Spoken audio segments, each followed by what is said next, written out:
Hey everybody, Chrono here, Rob. I have something a little different for you guys today. As you guys know, the Super NES Mini Classic was just announced a couple of days ago, and it's a new mini console, basically, kind of like a reproduction of the Super NES, but it's obviously, for those who don't know, it's not an actual Super Nintendo. It's a smaller version of it that looks exactly like a Super Nintendo with 21 preloaded games. I think it's 21. And it's been going all around the internet about, the different games that are on it. A lot of people are really hyped about it because, it has a lot of classics. Just to name a few: Link to the Past, Super Mario World, Donkey Kong Country, Earthbound, Super Metroid, Kirby Superstar. It goes on and on and on. And I saw this, and for me, it looked really cool, but I had a couple little gripes with it. Now, I'm a avid Super NES collector. I'm a huge fan of Super Nintendo games. It's my favorite system of all time. I don't have the best collection in the world, but I do have over 50 games at this point, and it's a very beloved system to me. So I just wanted to make this video because there was a lot of hype about this, and because there's also several games that I thought were missing. So I thought I would make a top 10 video of the games that I feel should be included on the Super NES Classic. The NES Classic had also a nice library of games. It was very well received, but unfortunately the demand for the product was not at all met by Nintendo because of just failed production shortages, and of course, a lot of scalpers taking advantage of the fact that it was kind of a novelty type system. It wasn't really going to be produced that much, which obviously wasn't. They only did one run of them. So if you guys actually get a Super NES Classic, hats off to you. But it might be difficult if they don't do something about the production on the Super NES Classic, which apparently they've already said that they're going to start working on having more supply for it, but last I saw, there was already people on the internet having issues trying to order it. So without further ado, anyway, here is my top 10 games that should be on the Super NES Classic that aren't. Number 10, Pilot Wings. Pilot Wings is a game that I actually own on the Super NES. It was one of the launch titles for the Super Nintendo. Kind of basic type of game, but very different for the time. It was graphically, for being one of the first games on the Super Nintendo, it really was one of the better ones. All you do is just basically, you control a plane, and you have to try to land the plane and everything. And you also have parachuting and stuff like that. And it sounds pretty simple, but it was really fun, and it's considered a really big classic game for the Super Nintendo, which, oddly enough, I find it actually kind of odd that they didn't put that one on here, or on the Super NES Classic for whatever reason. But to me, it's a great game, and I feel like it should be included, especially considering that it was a big game for the Super Nintendo at the time, and considering Nintendo's history with the game and with Pilot Wings 64, of course. I think it could stand to be included certainly in the Super NES Classic. Number 9, Breath of Fire. Breath of Fire, I will warn everybody that I did put a lot of RPGs on this list. Now, I can understand why Nintendo wouldn't want to oversaturate the Super NES Classic with RPGs, because, already on there is Secret of Mana, Final Fantasy 3/6, and Super Mario RPG, and Earthbound. So that's already 4 RPGs, but at the same time, RPGs were the Super Nintendo's bread and butter.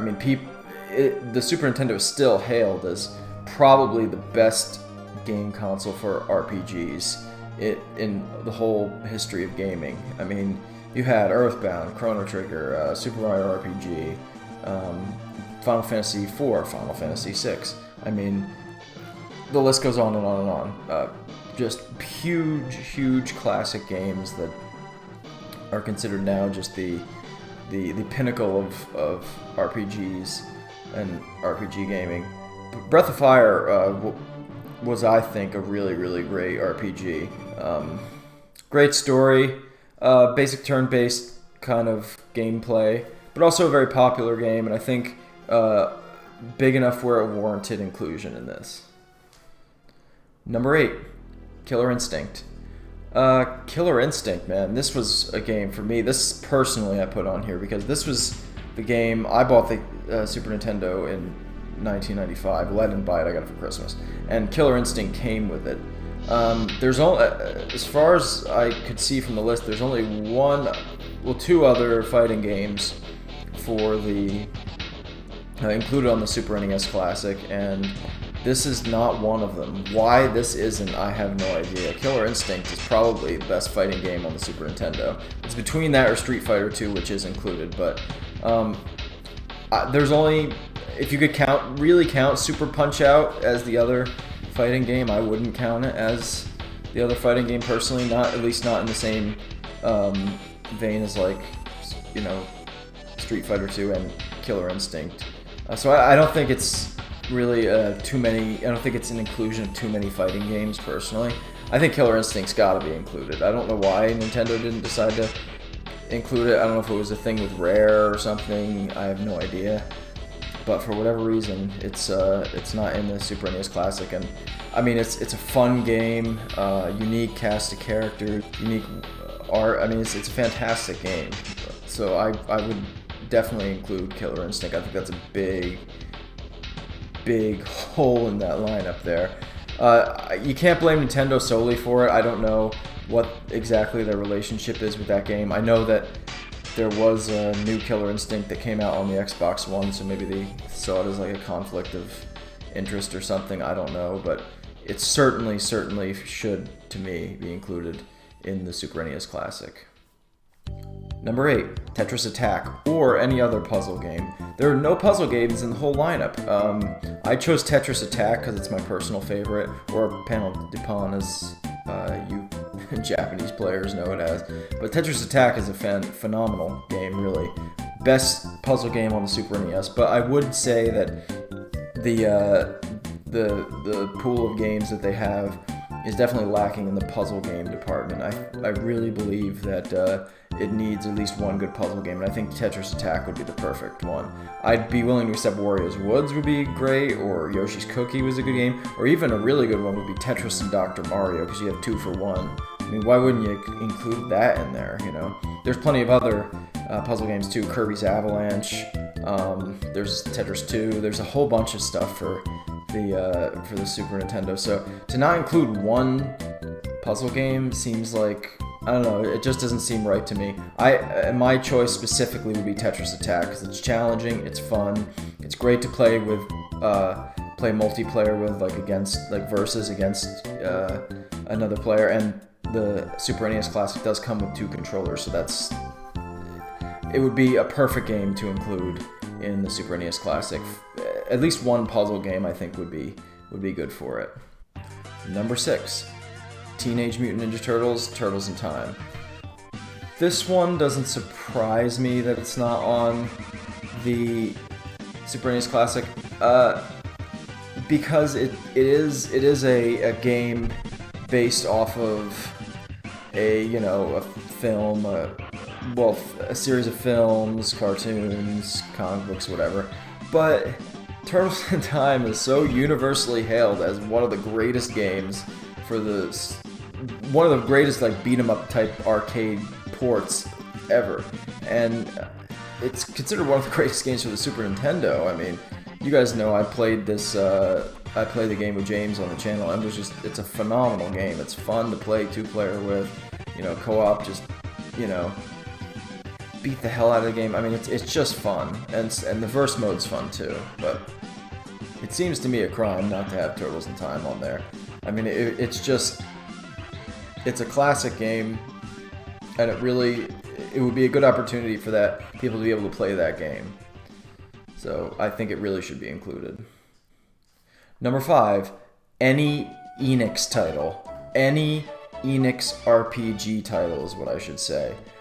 My choice personally would be Illusion of Gaia or possibly Soul Blazer. But to give anybody who doesn't know a very brief history here, Enix, before they merged with Square, was their own video game company. They published a bunch of classic RPGs for the Super NES, just to name a couple. Illusion of Gaia, Soul Blazer, Evo, Search for Eden, ActRaiser, the Seventh Saga, Robotrek, Star Ocean. Oh my God! If they could have actually released the English version of Star Ocean on the Super NES Classic. I mean, obviously, I'm not expecting that, but I mean that would have blew Star Fox 2 out of the water. I'm sorry, that would be amazing. But I think because Enix had so many great classic games, classic RPGs, some of the best RPGs ever made, I personally believe, I think it's a crime not to include at least one of those games. Again, my choice would be Illusion of Gaia. I think Illusion of Gaia, because again, going back to the Breath of Fire point there, I could see why they wouldn't want to oversaturate the SNES Classic with RPGs. But Illusion of Gaia would be good because it is an RPG, but it's also kind of an action RPG. It's more like Secret of Mana, or even more like actually A Link to the Past, I think, than it is something like a turn-based RPG like Final Fantasy or something like that. But I think it's a big crime not to include at least one Enix game. The other point I want to make about it too, and I have to go on about this because I do love the Enix RPGs, is that a lot of these games aren't available anymore to play aside from a ROM or if you own the original cartridge. And some of these original cartridges for the Super Nintendo, I only own Illusion of Gaia. I mean, Soul Blazer you're going to spend anywhere between $80 and $100 for. Evo, Search for Eden is, from last I checked, one of the most sought out and rarest games for the Super Nintendo. I see it go upwards of $200, $250 just for the cart. Just for the cart. So to like have one or two of these games in the Super NES Classic available for people to play who've never had a chance to experience these games before, I think it's a huge missed opportunity. Because, I mean, as far as I know, and I was researching this a little bit before I did this video, not really many of these games are available outside of the original Super Nintendo release, so it just seems a shame not to include some of them. And the Dragon Quest series, I forgot to mention that too. That's also would be a good option for the Super NES Classic. But my pick is Illusion of Gaia. You pick whatever you want. If it was up to me, all of them would be in there. But if I had to pick one, it would be, for me, Illusion of Gaia or Soul Blazer would be a close second one. But yeah, we got to get an Enix RPG in there. Number 4, Final Fantasy 2/4. This one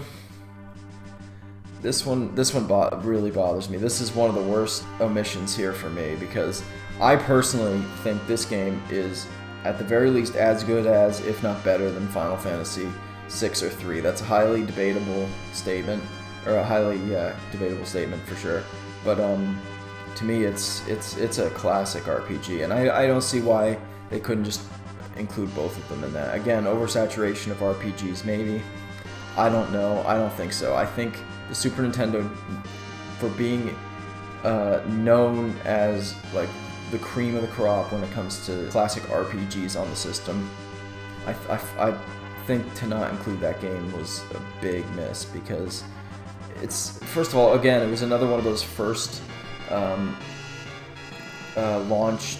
I don't know if that was exactly launch title, but it was one of the first waves of games to come out for the Super Nintendo, and it was, for many people, it was their first RPG. I mean, for me, it was my first Final Fantasy. I love that game. I think that game should most definitely be included, along You know, I mean, now again, that could also, and I should say too, with the Enix games too, that might not be Nintendo's call. That is probably Square-Enix's call. Which begs the question to go back to the Enix thing, why they wouldn't want to include at least one Enix game since they are Square-Enix. It'd be nice to, you know, kind of represent both sides of that, but I don't know. Or maybe Nintendo wasn't interested. Who knows the ins and outs of that? But I think that was they fumbled the ball on that one for sure. I mean, that game should definitely be included. Number 3, Donkey Kong Country 2 and Donkey Kong Country 3. This one, there's to me, there's no excuse for this one. This comes out of personal bias for me. Donkey Kong Country 2 is the best of the Donkey Kong Country games, without question, in my opinion. Donkey Kong Country 2, even I would take, if they didn't have the first Donkey Kong Country and they only had Donkey Kong Country 2, I would take that because I think that game is amazing. That's not to take anything away from the first one or the third one. They're both great games, but and I think all three should be on there personally. But Donkey Kong Country 2 was a big one for me. I mean, you have to.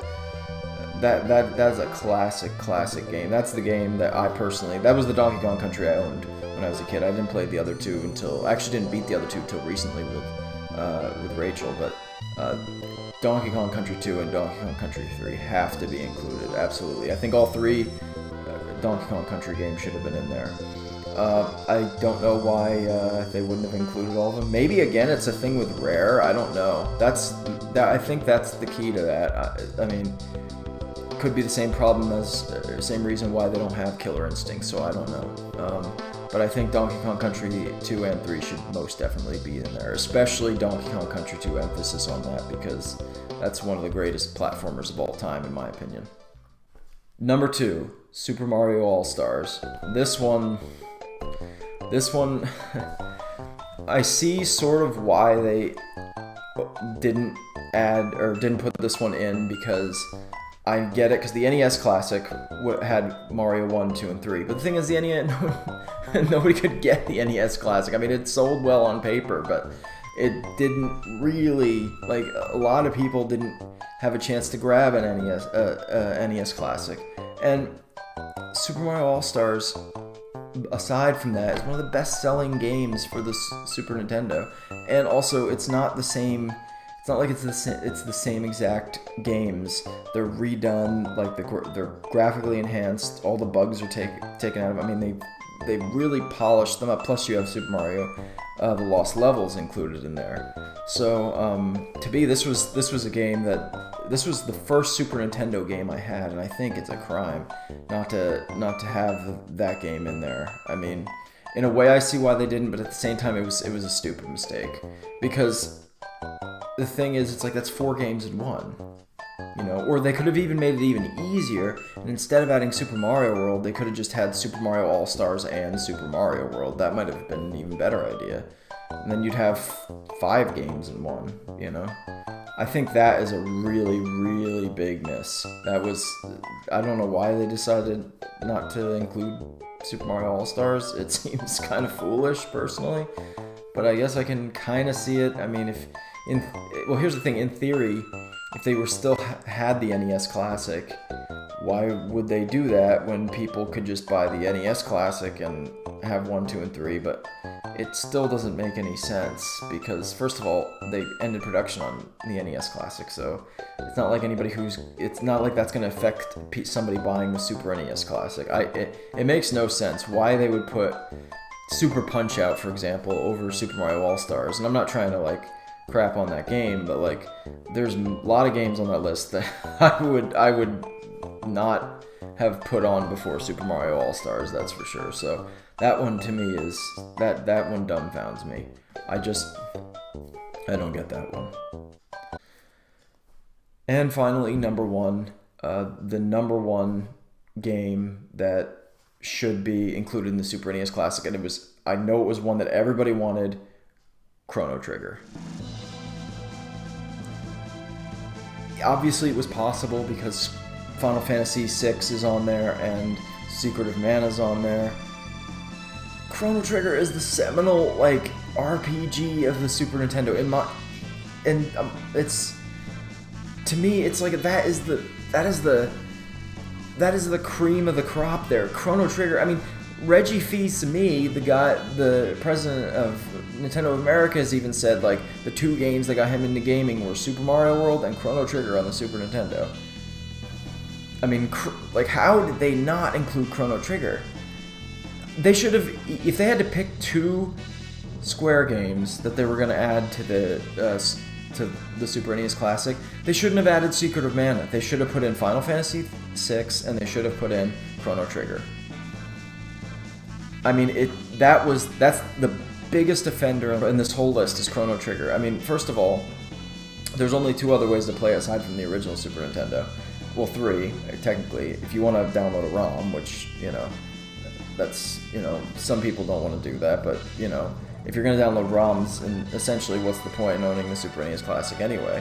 But either download a ROM, you can play it on the PlayStation, which the PS1 is long outdated, and then you could also play it on the DS, the original DS. Seems like the perfect time. Release it. Release Chrono Trigger. People want Chrono Trigger. Like, I don't know why Square-Enix does not listen to the fans who want this game. The series has already not had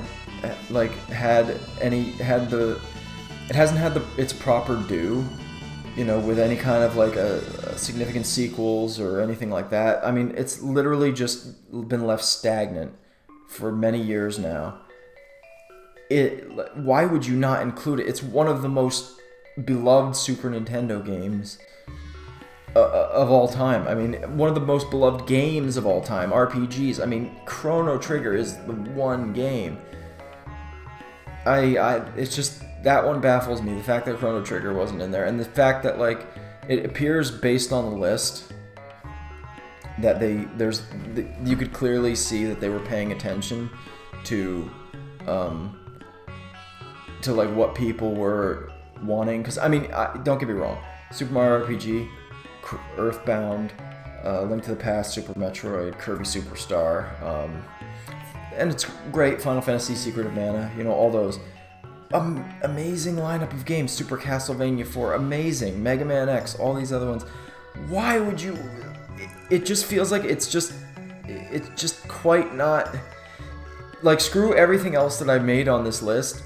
If they had Chrono Trigger, it would have made it perfect. It's still really cool. The lack of Chrono Trigger just really kind of just makes it, I don't know. To me, it really just takes away from it a little bit. So I think that was a really stupid decision on Nintendo or Square-Enix or whoever's part. I mean, maybe it was a problem with Square-Enix. I don't know. Which, if it was, I'm not surprised, because Square-Enix likes to. Well, we won't get into that anyway. But either way, it sucks. So anyway, that was my list, my top 10 list. A couple other, there's plenty of other games that I probably could have included. Some of them that come to mind is like Super Bomberman. There was a bunch of RPGs, the other Mega Man X games, Mega Man 7, Castlevania, Dracula X, Kirby's Dream Land 3, Zombies Ate My Neighbors. There's a whole bunch of other games that I didn't mention that I could have added, but I thought these 10 really were the games that it just didn't seem right to have a lot of them, especially Chrono Trigger. So thank you guys for watching.